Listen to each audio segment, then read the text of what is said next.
Harry Potter and the Conjoining of Paragons by ACI 100. Chapter 2, Stargazing. July 31st, 1942. The Leaky Cauldron, 2:30 p.m. Harry's world snapped into focus with all the suddenness of a well-disguised landmine. He expected something much like the way his life had faded into whatever he'd just experienced. The place between life and death, he supposed. That very thought made him shiver as goosebumps rose all over his body. It wasn't so much that he was afraid of dying. For a brief moment, while he had been suspended somewhere between the two planes of being, he had seriously considered not coming back, if only because he had absolutely no idea what he was coming back to. His father had been reasonably sure he wouldn't be thrown into a world too different from his own, but he hadn't exactly sounded confident either. But the thought of death, it made Harry shiver, just a little bit. After so many brushes with the Reaper, one might expect Harry to fear its ever-present shadow less than the typical mortal. This was somewhat true. It wasn't as though he had been hesitant to throw himself treacherously close to the all-consuming abyss on multiple occasions. As his father had pointed out, the basilisk had very nearly thrown him over the edge. Well, perhaps not. Perhaps whatever connection he'd shared with Voldemort would have merely meant his death would have been rendered moot, and he would have been thrust back into the world that he knew. It couldn't have been that easy. What scared him most about death wasn't so much the concept as it was the sense of unfulfillment he would have if he were to die now. To say he was so young would admittedly be cliché, but Harry thought it rather apt, especially seeing as about 10 years of his life had hardly counted. It wasn't as if he'd been able to explore much of what the world had to offer. Even while at Hogwarts, as much as he had loved the castle, he had done little more than try not to die. It wasn't as if he had truly experienced much of life itself. He had been too busy cleaning up the mistakes of the adults a vast majority of the time. He could understand the Chamber of Secrets. He was a Parselmouth, which made him uniquely qualified for solving that particular problem. But the stone? Surely it shouldn't have been he who solved that. Not to mention the mess involving Sirius. Just the thought of his godfather made his heart ache. He had known the man for no more than an hour, but he had quickly ingratiated himself to Harry. More than that, it was just one more reminder about the horrid number of atrocities he'd been forced to endure during his life. Hopefully, whatever subtle changes were made to the universe would result in his life being mildly less chaotic. It was a naive thought. He knew that even then, as he finally took the time to look around the shabbily furnished, dimly lit room he now sat in. He knew the thought was naive, but young, innocent Harry Potter could never have known exactly how naive and off the mark the thought truly was. Unlike when he'd died earlier, and the pale world he'd shared with his parents for a brief time slowly faded into existence, this had been different. The blackness had begun closing in on all sides while he shared the first and last hug with his parents that he would ever remember. Yet it hadn't been a slow transition. Just as the darkness had all but blocked out his vision, Harry had blinked, and it had been as quick as that. That also meant the entire experience was exceedingly disconcerting, which in turn meant it took him a large amount of time to gather his bearings. He appeared to be alone in the corner of a booth, not unlike those found in Muggle restaurants. The booth in question seemed to be situated in a particularly dark, out-of-the-way corner of the room he now sat in, if his vantage point was anything to go off of. Looking around the room itself, Harry realized with a jolt, not quite as sudden as being thrust back into reality, that he recognized this place. The low lighting, the weathered furnishing, the bar which dominated a large portion of the pub. Hell, he even recognized the barman, though he looked a lot younger than Harry remembered him, which was odd. It was hard to tell from a distance, but he actually appeared to have all his teeth. Harry wondered why, of all things, reality had decided to shift that minor detail. He vaguely remembered with some panic a Muggle concept that always seemed to arise when speaking of dimensional travel. The butterfly effect. He wondered if that was actually a thing in this world. At least he took small comfort in knowing that perhaps the only perk of being sent to an entirely different reality was that he couldn't screw up his original one. But he wondered if the butterfly effect applied. If it did, he wondered what had happened differently for Tom the barman to have all his teeth intact. He also wondered, if that was the case, what kind of ripple effects a sudden dimensional traveller might have on the fragile balance of reality just as it was seemingly trying to sew itself back together. He couldn't worry about that. Not now, at least. It wasn't as if he would be able to do anything about any changes that might have transpired. He would eventually have to observe them in order to know how to react, but beyond that, there was nothing to gain from worrying about what may or may not be different. It was a far better use of his time to take stock of his current situation. If the disastrous end to his third year had taught him anything, it was that he needed to be a whole lot more aware of what was going on around him. Accepting the common gospel would no longer be good enough, not after he'd felt the consequences of doing just that. Patting down his robes, he breathed an audible sigh of relief when he felt his wand resting within one of them. It appeared as if he was wearing standard black robes. There was no Gryffindor crest, nor any marking at all. The robes also seemed different. He couldn't quite put his finger on why. They just felt heavier, rougher, less comfortable. All of those things, but conjoined into one. It was no major difference, yet significant enough to be noticeable while still being subtle enough not to be obvious. Why the world had sought to change his robes was yet another mystery to Harry, but it was quite minor in the grand scheme of things. Realistically, it wasn't as if this minor change would have major impacts, so he thought it likely best to let it go. He cursed as he stood, realizing he had no way of obscuring his face from the view of the number of witches and wizards currently present. That was unfortunate. He remembered the swarm of admirers he'd been forced to endure during his first trip to this very establishment with Hagrid before his first year. He wondered whether or not he was going to have to go through something similar now. He certainly hoped not. That had been bad enough the first time, and he'd had a giant of a man acting as crowd control. Without Hagrid, Harry didn't even want to know how persistently the crowd would pester him, nor what extent said pestering would inevitably escalate to. With an internal sigh, Harry supposed the best way to deal with the unpleasant reality of the situation was simply to cross the small pub as fast as possible. Hopefully, nobody would notice him. The odds were slim, not near favourable, but it was the best he could do at present. To his great shock and bewilderment, he seemed to go completely unnoticed. He had never visited this establishment without being noticed, even if every occasion hadn't been quite as memorable as the first. Just as he stepped out of the dimly lit pub, squinting his eyes against the vividly bright stream of sunlight that sought to blind him, he chanced one brief glance over his shoulder. Of all the gathered patrons of the Leaky Cauldron, the only one he remembered was Tom. He shrugged. It wasn't exactly as if that was saying a whole lot. He tapped his wand on the correct brick. After doing so for most of the last summer, he doubted he would ever forget which one was correct. His jaw nearly detached when he stepped into Diagon Alley, but not for the same reasons as his first ever visit. The first time Harry had visited the alley, its magic and illustriousness had blown him away. He'd never seen such a place, even ignoring the obvious aspect of magic that was perpetually in play around the alley. When adding that into account, it only exacerbated his fascination with Diagon Alley. This time was different. After last summer, he had very much doubted the sight of the alley would ever be jaw-dropping to him again. After all, he'd spent about half his summer roaming Magical Britain's largest metropolitan area. By the time he'd gone back to Hogwarts on September the 1st, he had practically memorized the alley and could picture it vividly and on command if he were to close his eyes and focus upon it.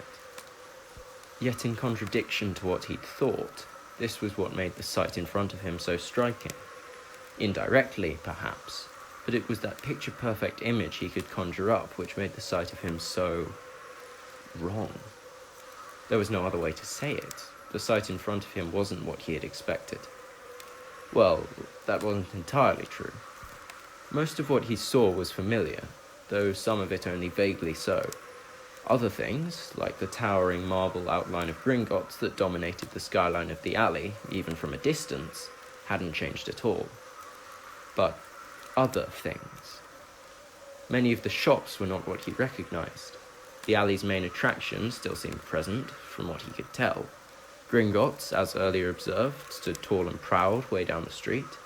Madame Malkin's was there too, though the displays were different. In his world, there had been vibrant shades and colours prominently on display in the front window, alongside the more standardized variety of robes. Now, there appeared to be nothing vibrant in sight. Even the most flamboyant robes on display were muted, positively dull compared to anything Professor Dumbledore might have found appealing. Many of the robes were black and grey, but even the ones that weren't were dark, dull blues and reds. They almost looked faded, as if being viewed through a filter compared to what he was accustomed to. The styling was different as well, even though Harry, who knew absolutely nothing about fashion, really wasn't in a position to comment. Something began to stir in the deep recesses of his mind.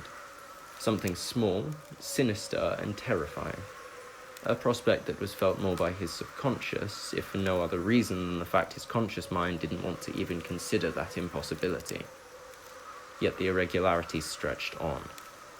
The ice cream shop Harry had frequented for much of the summer before his third year was noticeably absent. The building was there, but it appeared to be some kind of antique shop. Harry's heart began to quicken as his consciousness finally admitted defeat and allowed the sinisterly implausible possibility its subconscious had conjured up earlier to finally leak through, invading Harry's imagination and spreading rapidly. It did so with the effectiveness and accompanying dread one might expect from a particularly deadly disease. That couldn't be possible, could it?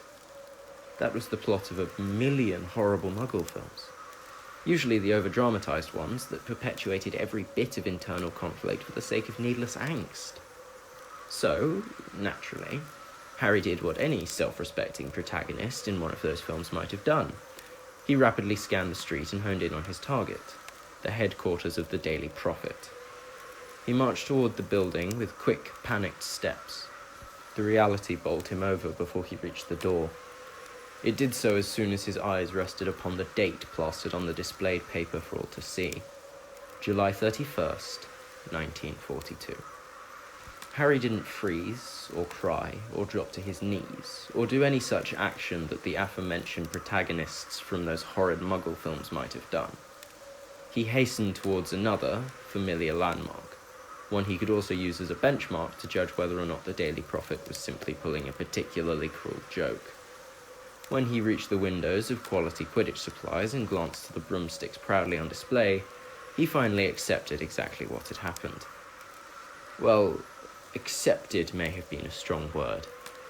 He accepted the fact that it had happened, but he was far from accepting the fact that it was truly his reality now. That would still take some time. What else could you expect from a 13-year-old, now a 14-year-old boy who had just been suddenly thrown half a century back in time? At the moment, he was completely numb to the reality, the horrible reality that was settling in his brain, which still seemed to want nothing more than to reject the possibility outright. He hadn't just been thrown to a different reality. He had also been thrown back in time. Like, way back in time. In a twisted, warped sort of way, he supposed it made sense. He wasn't sure how many times he had spun the time turner, but it had been a lot. The only reason he died in his world was that he had travelled to before his birth, so he supposed he should have expected to wake up in a time before he was born. But this far back? Fuck! It hadn't even occurred to him that since reality was now willing to let him exist, it would place him in whatever year the time turner might have taken him to. 1942. He scoured his memory for things he knew about that year in particular. There wasn't much. On the Muggle side, it had been the height of World War II. Soon after America had joined the ranks of the Allied forces, if he remembered correctly. He thought it also about a year after the Nazis began their attempted invasion of the Soviet Union. An invasion that would prove to be fruitless, and in the eyes of many, be remembered as the turning point of the war. On the magical side, he discernibly winced. He knew even less. Binns had never covered anything from the 20th century during History of Magic, and Harry hadn't exactly been studious, even in the subjects he'd liked. He was beginning to realise exactly how foolish his lax behaviour in regards to his subjects had been. Without Hermione to guide him, he felt weak exposed and helpless. It wasn't a fun feeling. As he continued digging through his mind for anything he knew about the magical world in 1942, he made a silent vow to himself, though he supposed he had already promised as much to his parents. No more slacking off. He was going to be the best wizard he could possibly be. He'd managed to cast the Patronus charm for Merlin's sake. It was the only feat of magic he had ever dedicated a considerable period of time to, and he had achieved it. Surely that meant something, right? Surely it spoke to the potential he could have if he was more willing to chase it. He wasn't sure, but he was sure as hell going to find out. But back on track. Harry had to admit defeat. He knew absolutely nothing about the magical world as of 1942.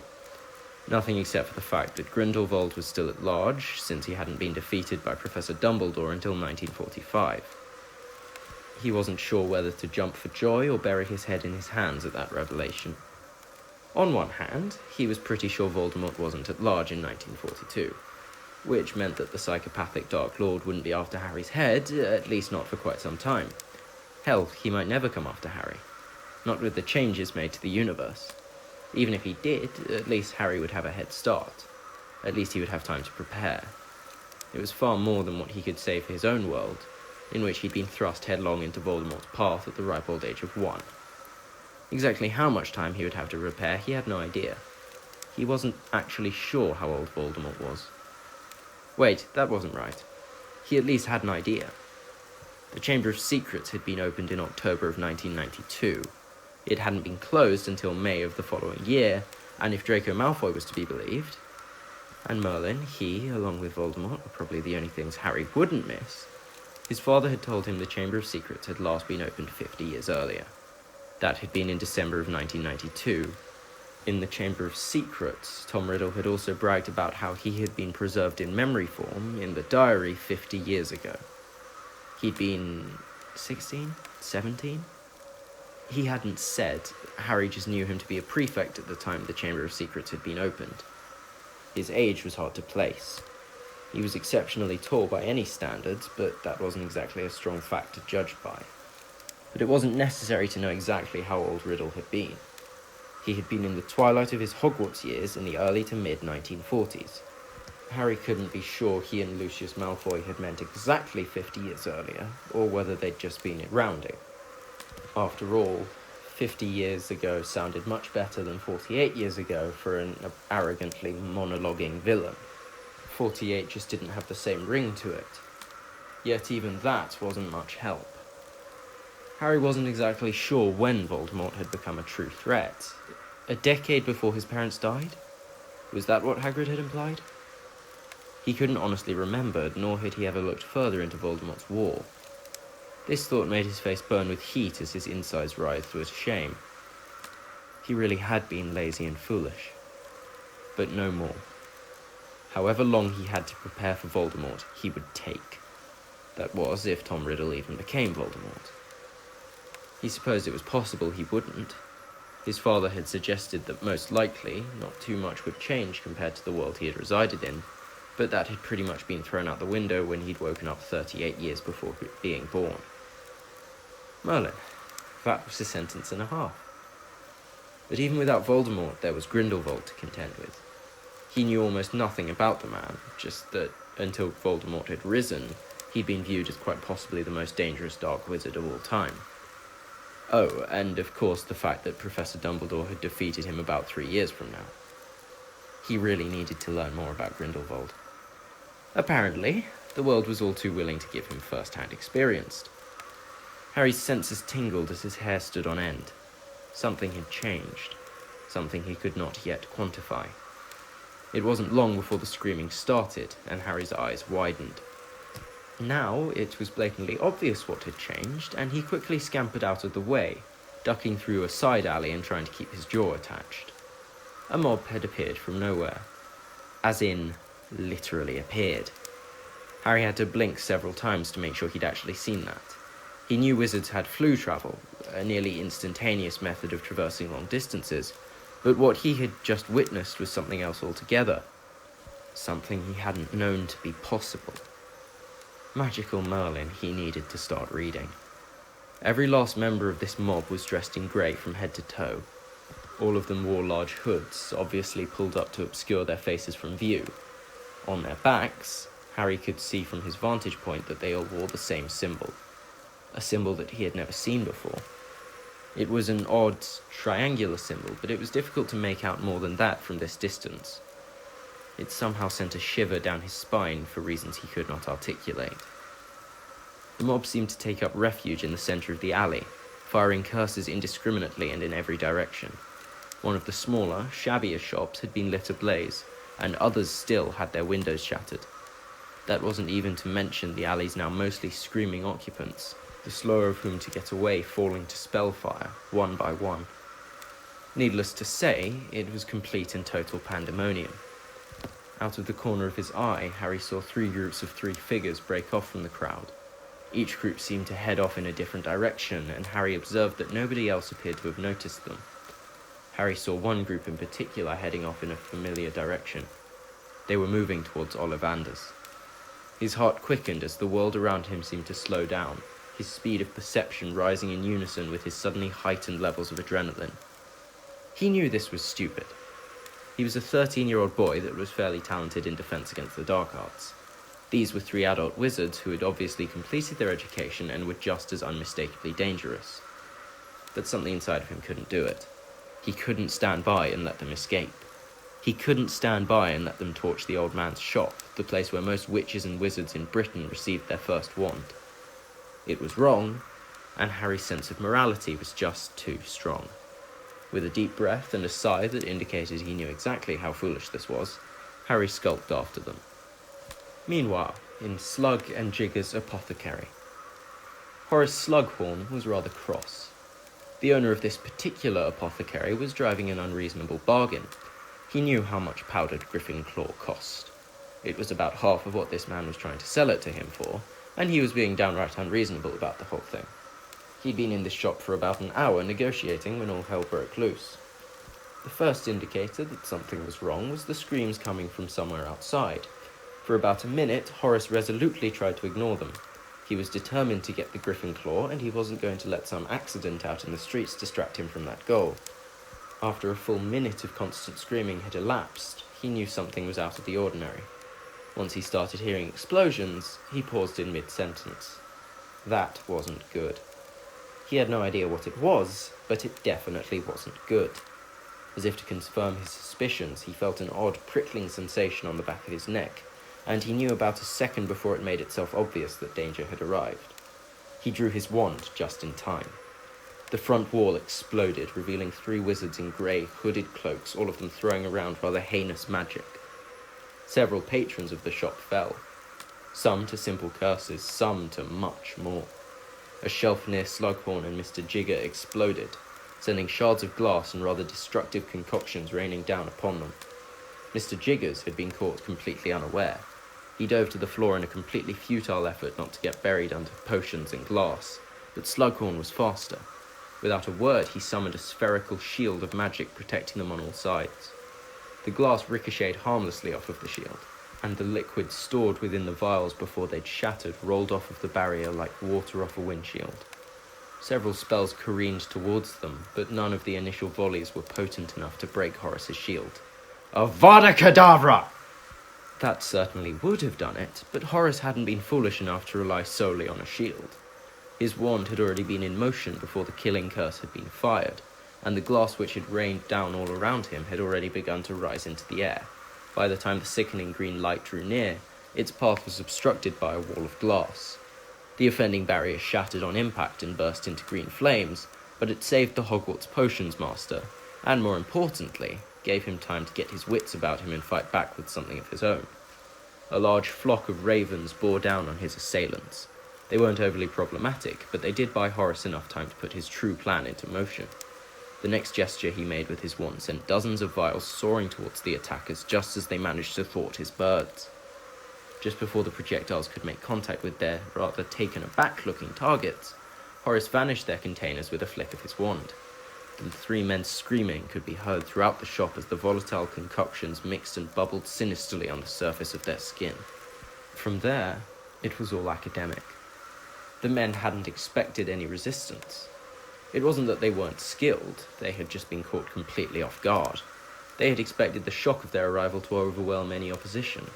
They certainly hadn't expected the rather talented head of Slytherin House, which, by nature, meant Horace was also prepared for any situation.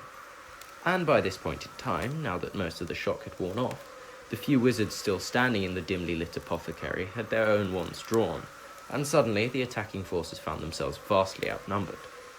Horace wiped sweat from his brow as he idly twirled his moustache. There was still screaming from outside.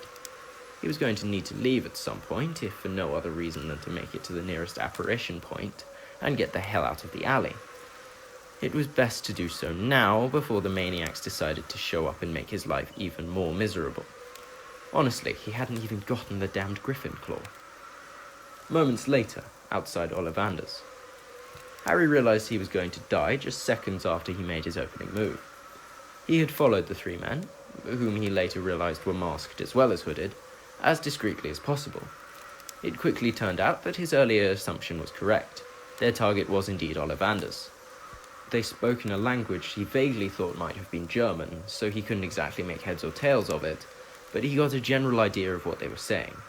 They planned to burn it to the ground. He couldn't let that happen. Right about now, he desperately wished he had his cloak. It had been with his past self when he'd driven off the Dementors and, in his haste to get away from all of it, he had been foolish enough to not retrieve it. Less than 30 minutes after arriving in this new, alternate universe, he was going to pay the price for his short-sightedness. Most probably, the payment was going to be his life. So much for doing better this time around. When the three men had their backs turned, Harry had leapt from a side alley and rained as many spells down upon them in as short a time as he could manage. One of them was struck by a full body bind as they turned to face him, but the other two weren't. One of them shielded, whilst the other just sidestepped. That was when Harry came to a startling realization.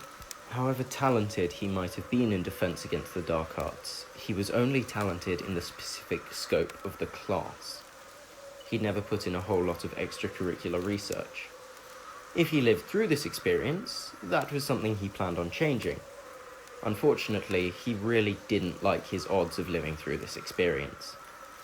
He didn't seem to know any spell powerful enough to breach the shields the men conjured, and Harry instantly knew he would die. One of them shielded both he and his partner as the other went on offense. Harry couldn't break the shield, and he didn't know enough defensive magic to stay alive long. The only shield charm he knew of was the Aegis Vocar shield.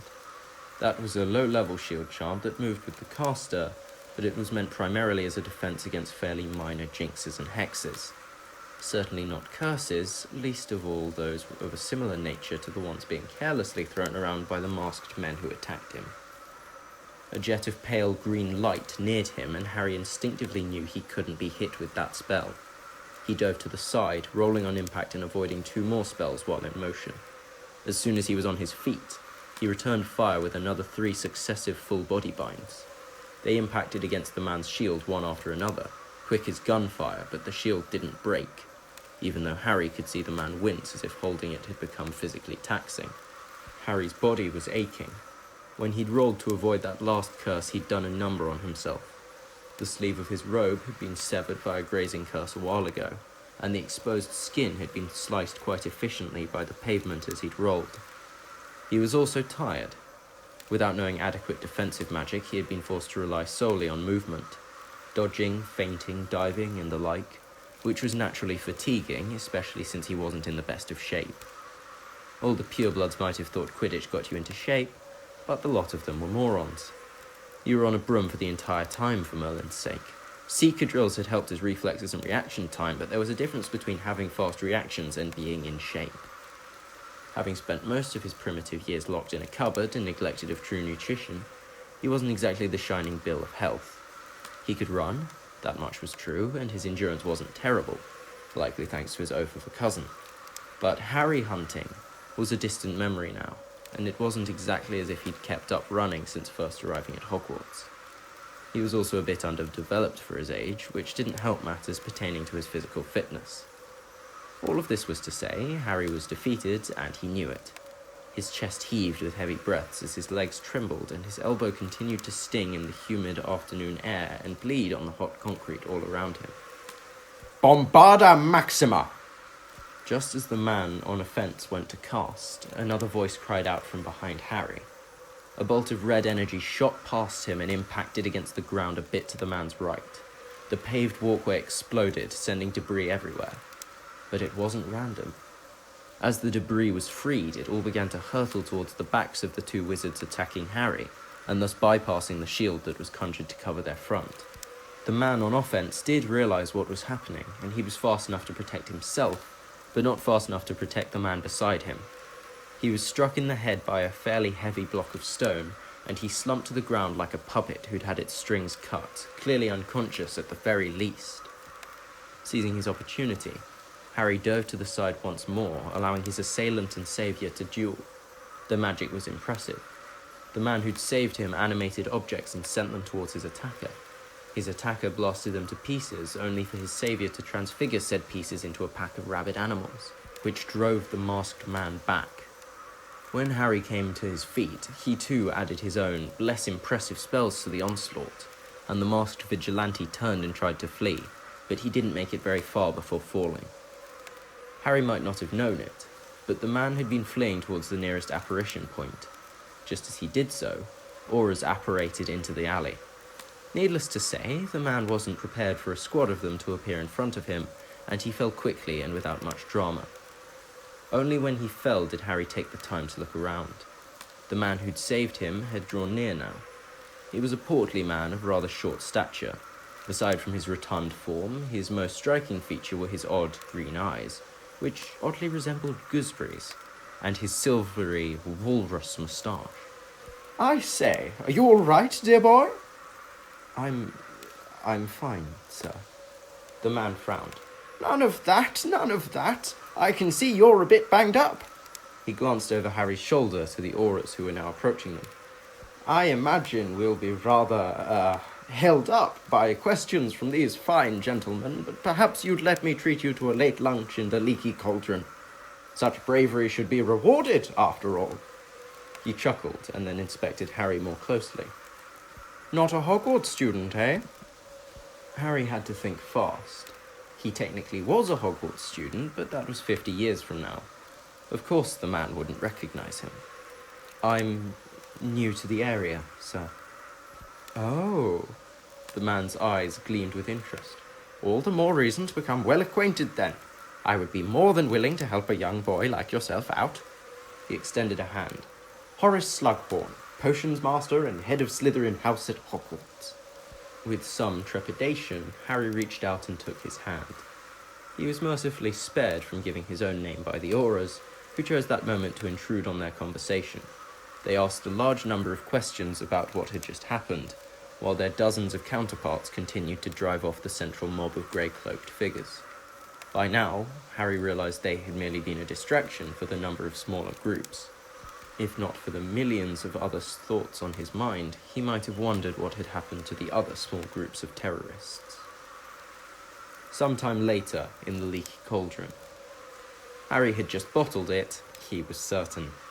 He and Slughorn had spent a significant chunk of time speaking with the auras before heading into the pub together. Harry had been briefly tempted to turn down the offer, but doing so would have been quite rude after this man had just risked his own life in the process of saving Harry's. Once they'd sat down, exactly what Harry hadn't wanted to happen had occurred.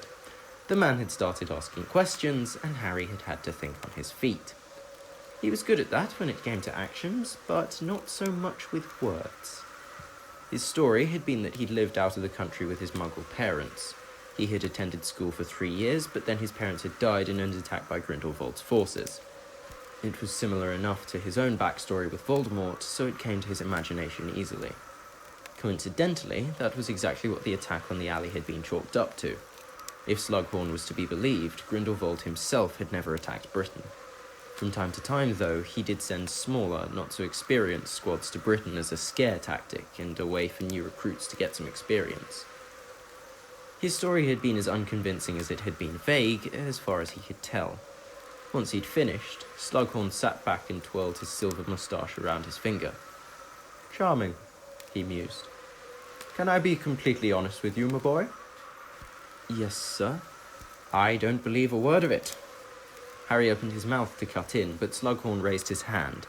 He didn't look upset. He actually looked amused. I don't need you to spill all your secrets. I'm just telling you that you need a much more convincing story.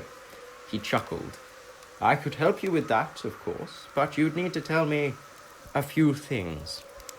Harry's eyes narrowed in suspicion. What kind of things, sir? Slughorn leaned forward, seeming to be far more interested now. Nothing too evasive, I don't think. He hesitated. Are your parents really not with us anymore? The thought of Harry's parents was suddenly a lot more painful now that he'd actually seen and, on some level, spoken with them. Yes, sir. Slughorn winced noticeably and sighed very deeply, dabbing at the corners of his eyes with a napkin. He looked greatly pained, and Harry's proclamation seemed to age Slughorn by at least a decade. I'm greatly sorry for your loss. I lost my own mother several years ago, you see. My father, well, he died when I was quite young. I'm sorry, sir. Not to worry, my boy, not to worry. He seemed to choose his next words very carefully.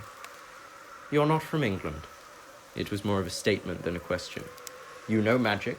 You're very talented at that, but you didn't recognize the auras. It was true. In the 3 years Harry had spent in the magical world, they'd never come up in conversation with Ron or Hermione. Apparently, they were a branch of the Department of Magical Law Enforcement. They seemed to be something like the wizarding equivalent of the military. No, sir. My parents were British. They migrated before I was born. Whether Slughorn believed him or not, Harry had no idea. It didn't seem to matter either, as the large man sat across from him didn't seem too bothered by the particulars. Interesting, interesting.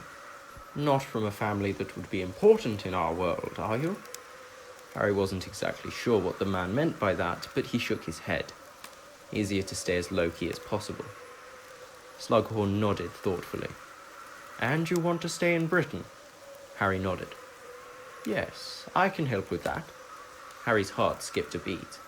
You can? Yes, I dare say I have enough owed favours to be of assistance. You would? Harry wasn't sure why Slughorn might help him. They'd just met, after all. Helping a complete stranger didn't seem very typical, least of all from a Slytherin. Harry was sure if the man was going to help him, there would be an ulterior motive behind it. But he didn't much care so long as the man could be of some assistance and didn't ask an unreasonable amount in return. Certainly, Slughorn said jovially. I did tell you I lost my father. I know how unpleasant that is. Why, at such a young age as well. How old are you, my boy? 14, sir. Judging by the look on Slughorn's face, he had expected younger, but he didn't say that. Right you are, of course. 14. So, 4th year at Hogwarts. Yes, this could certainly work. Yes, I'll help you out. It shouldn't be too difficult, and it would be a shame to see such talent go to waste. He winked at a rather perplexed-looking Harry. Talent, sir? Of course. You were doing quite well before I arrived, weren't you? Harry frowned. I couldn't break their shield. I would have died. Slughorn waved away his protests. I might be a man of many flaws, but I know talent when I see it. You've got great instincts and a sharp mind. Your spell-casting is very good too. Fast, crisp, precise. Limited, of course, but nothing some breeding and help won't fix. His eyes had an odd gleam as he said the word help, and Harry could do nothing but wonder exactly why that was. I couldn't let such talent go to waste, the man continued. To do so in the wake of your parents' untimely passing. He shook his head sadly. No, it won't do. I won't have it. Harry could hardly believe his luck, but he remained skeptical. What's the catch, sir? Catch? Asked Slughorn with a small upward twitch of his lips. Why, my boy, there's no catch at all. I don't do such a thing for payment. He shot him a rather conspiratorial glance. Though, if you do feel as if you need to repay me to fulfill your unmistakably impressive sense of nobility, I would be excited to see you in a little group I've put together at Hogwarts. He winked enigmatically. but I also wouldn't say no to a box of crystallized pineapple." He chortled before becoming a lot more businesslike. "I will need your name, though, I'm afraid. Records must be put forth for you to attend Hogwarts, after all." When he saw Harry hesitate, he winked once more. "Any name, my boy." "Harry," he answered. If he didn't give his last name, there shouldn't be any problems. Slughorn twirled his moustache. Harry. It's rather muggle." Harry frowned. "Is there a problem with that?" "Of course not," Slughorn said reassuringly. "But certain people will be judgmental. Important people at that. Perhaps a compromise. Your name is Hadrian, but you much prefer the less garish Harry. Nobody will use your real name anyway. Only the most stuck-up of bureaucrats." Harry mulled it over for about 5 seconds before nodding. So long as people called him Harry, he wouldn't be overly concerned. "Surname?" Slughorn asked, businesslike once more. Potter was out, and Harry quickly dismissed Black as well. If History of Magic was at all accurate, the Blacks were an old family. Binns had referenced them before, so that wouldn't do. Thinking of the Blacks made Harry think of Sirius, which in turn made him think of astronomy, and a sudden idea struck him. "Pavonis." Slughorn blinked several times. "The constellation?" Harry nodded. He thought it an apt way of honouring his godfather. Taking on a name born of a constellation was as close as he would get to keeping something of Sirius with him. Slughorn chuckled. "Pavonis, eh? I do like my stars, Harry, I will admit. A fitting name for one who I have high hopes for. If I have my way, my boy, you'll be one of the most brightly shining stars I know." On behalf of myself and the author, we would like to thank you for listening to this chapter of Harry Potter and the Conjoining of Paragons. The author would be extremely grateful if you would follow, favourite and review this story on fanfiction.net and support it on AO3. The author also has a Discord server where you can chat with himself and others about his work and read all of his chapters early. Finally, if you would like to take your support to the next level, he has a Patreon page where you can support him in his writing journey more directly.